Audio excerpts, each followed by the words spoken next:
What's up, everybody? This is BTT Gaming. Welcome to another Yu-Gi-Oh video, and today we're going to be looking at the October 2021 ban list, and this one has gotten people talking, that's for sure.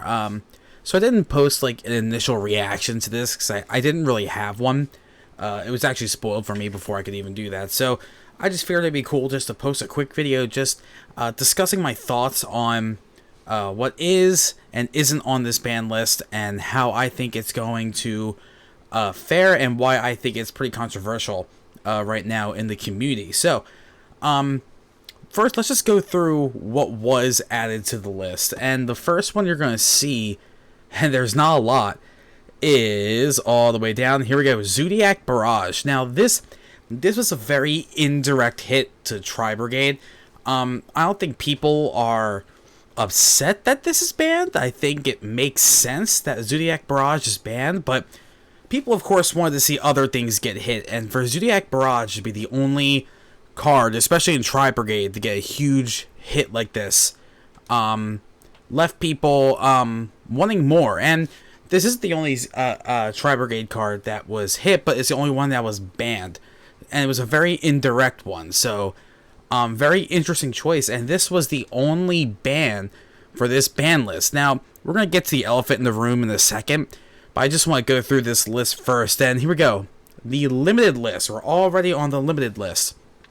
We see Eva on the limited list here, which makes sense. This is for Drytron, because Eva was just, again, too good for that deck to have at 3. The only big problem here is that most people, a lot of Drytron players, were running Eva at 1 anyway. So I don't know how much this is really going to change things. A lot of people are calling for Eva to get banned. People are saying if there was anything in Drytron that deserved to get banned, it was Eva. But it was only limited, so we'll see how it goes.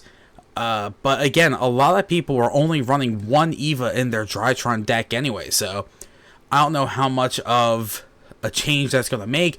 And also, it's worth noting that Ben 10 is also limited, and that wasn't banned. None of the Herald cards were banned, Ultimateness or Perfection or anything like that. Only Eva, so we'll see how that hits the Drytron strategy. I'm not sure how much it's actually going to change, but I guess we'll see. Next, we have Prank Kids Meow Meow Mew, which, again, a lot of people knew that a Prank Kids card was going to get hit, especially one of the Link Prank Kids cards. It was either going to be Meow Meow or Doodle Doo, and it was Meow Meow. I think people would have been fine with either, and frankly, I am too. Just puts the deck in check a little bit, makes it a little less consistent, kind of hits a lot of the cycling you can do in that deck, because it is one of the top decks right now. Prank Kids definitely made a comeback, so Meow Meow is limited now to 1. I don't think it's going to kill this deck by any means. That was the only real hit Prank Kids took, so I think Prank Kids is still going to be a pretty competitive strategy moving forward. But I think this was a good hit, all things considered, and then it just checks the deck a little bit. Moving down, and this is probably one of the better, I think people are really happy about this one. The Fire Formation Tanky, limited to 1 because it's essentially a Rhoda, and Rhoda's at 1. Can't have that much free searching in your deck like that. Limit this to 1, check it, good. Perfectly happy with Tanky being at 1. And that's all for the limited. So for limited, we have Eva, Prank Kids Meow Meow Mew, and Fire Formation Tanky. Alright, so now to the semi-limited list. This might be one of the more interesting ones in a while. Danger Nessie is at 2. I don't know what this does to the format. I don't know if this changes really anything. Maybe they're just seeing how it goes, and if it doesn't affect anything, maybe it'll go to 3. We'll see. Maybe this will enable the other dangers. Maybe try that out. Which other ones are banned? Was it or limited? Jackalope and Tsuchinoko. We'll see how that goes. Malicious stays living on the semi-limited list. It's never going to leave. Performer Pal, Skullcrabat Joker. again, another example, we've seen this multiple times. A card that was banned or was limited going on to the semi-limited list before it becomes unlimited. This is kind of the cycle they just seem to go with. We saw this with ABC Dragon Buster. We saw this with Totally Awesome. Pretty sure we saw this with some of the Burning Abyss guys. And now we're seeing this with Performer Pal, Skullcrobat Joker. Because you can see down here, Double Iris Magician is unlimited. Again, I don't think this does anything to the format. Pendulums are still pretty unplayable, honestly, unfortunately. But this is what it is. And by the next ban list, I think that's in January, Skullcrobat is going to be... Joker is going to be unlimited. You can take that one to the bank. And this one's really interesting. Emergency Teleport. Emergency Teleport has been limited for a while. And again, I think they're just testing the waters. Will having 2 E-Tele in your deck really do anything for certain strategies? Will it support certain decks that much? Maybe it will, maybe it won't. I think that's something to keep an eye on, because if it doesn't make a huge difference, maybe it goes back to 3, or maybe it lives at 2 like Malicious does. I don't know. But it's definitely an interesting experiment that they're doing here. And as we said, Double Iris Magician is unlimited now. Last ban list, it was semi-limited, didn't do anything. Now it's unlimited. And the same thing's going to happen with Joker too. So that's the list. As you can see, for a lot of people, there's a lot to be desired. Maxi is still banned. Masterpiece is still banned. I'm not surprised by that. But people aren't really upset with what's on the list.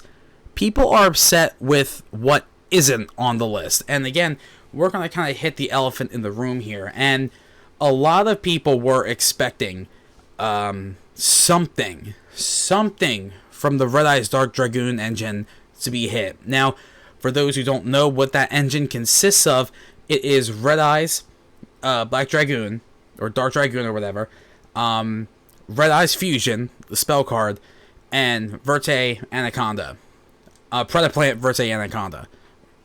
So what happens is, you can get Anaconda onto the board by only using 2 effect monsters. It's very easy to get Anaconda on the board. Use this effect. You can send Red Eyes Fusion to the graveyard and do Red Eyes Fusion's effect, which will send a Dark Magician, send a Red Eyes to the graveyard, and bring out Red Eyes Dark Dragoon, which we know Red Eyes Dark Dragoon is one of, maybe if not the best boss monster in the game right now. We'll see if that continues moving forward, because there's some other ones coming out soon. But, so yeah, and the word you'll hear surrounding the Dragoon engine is splashable. You can put it into any deck, and I mean any deck, because most decks right now can get 2 effect monsters onto the field no problem. Anaconda is a very, very easy play to make, and I think that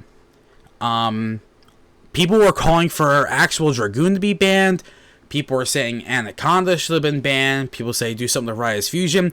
My own personal take on this, I'm glad that Dragoon the card isn't banned.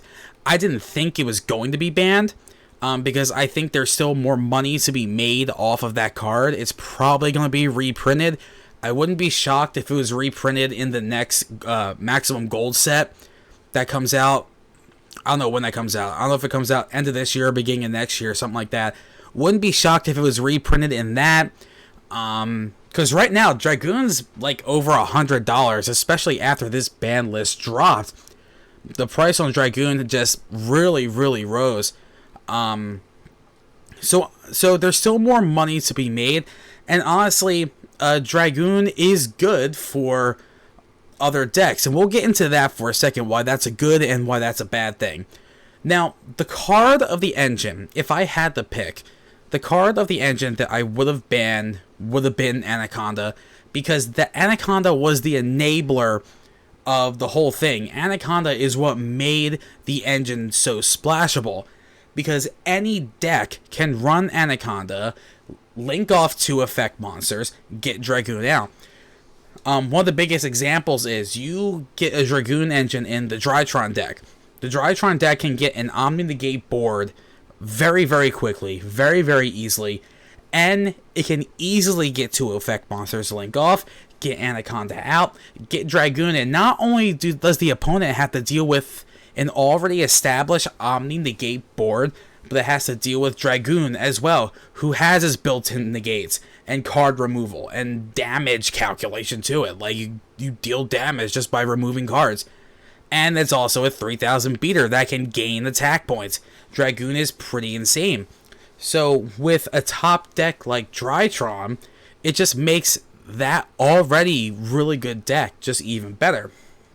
So for me, Anaconda would have been the pick. Now, the argument is, but wait, an engine as good as Dragoon really elevates rogue decks too, or decks that maybe aren't as competitive. And while that's true, it does make those decks better, but the problem is it makes the meta decks better as well. It gives the meta decks more power, and ultimately, what really is that trade-off, right? Yeah, sure, your rogue deck is getting better, but if this same engine is making an already powerful deck like Drytron even better than it is, then is that really helping your rogue deck at all? Probably not, right? So Anaconda would have been my pick. And yeah, but then again, I like Dragoon. I play Dragoon. I have the Dragoon engine. Maybe that's the degenerate of me, but I don't care. I'm just happy the actual Dragoon card wasn't banned. Maybe it will one day after a couple reprints, but I'm glad it's not now. But I probably would have banned Anaconda if I had to choose. So another thing people were saying is, because coming out soon is Crossout Designator in the new Tim, people are wondering, okay, this is going to be a new staple, a new 3-of in decks, so was anything going to happen to Called by the Grave to further incentivize people to get Crossout Designator? Nothing happened to Called by the Grave, which is good. But again, so people are upset over Dragoon, and people are upset that Tri-Brigade wasn't hit as hard. Again, it was hit in a very indirect way with Zodiac Barrage, and where is it? Tenki, again, being able to search, that's a good limit, but there's other cards in that engine that probably could have been limited, maybe could have been banned. I thought this was going to be a very big limited list, personally. Like, I'm not shocked there wasn't a lot of bans, but I thought there was going to be more limits, but, I mean, whatever. The Meow Meow Mew thing makes sense. Really, puts Prank Kids in the check, again, without killing the deck, though, which is good. So, those are kind of my overall thoughts on the ban list. I'm very interested to see how this format goes. A lot of people are upset. I'm not upset. I guess I can say I'm underwhelmed, but there's really no cards in here where I'm like, oh no, like, I don't play Tri-Brigade. I dabble in Prank Kids, but like, I don't have that deck at its full power. I'm just happy Dragoon, the card isn't banned. We can still play that. But I probably would have banned Verte Anaconda just because that's the card that makes that engine so splashable and can put it into any deck because it's so easy to bring out and can really work with any deck. So those are my overall thoughts on the October 2021 ban list. If you're interested in the content, be sure to subscribe. I'll stream stuff sometimes, make more discussion videos. Be sure to be active in the comments as well. And I'll see you on the next one. Later.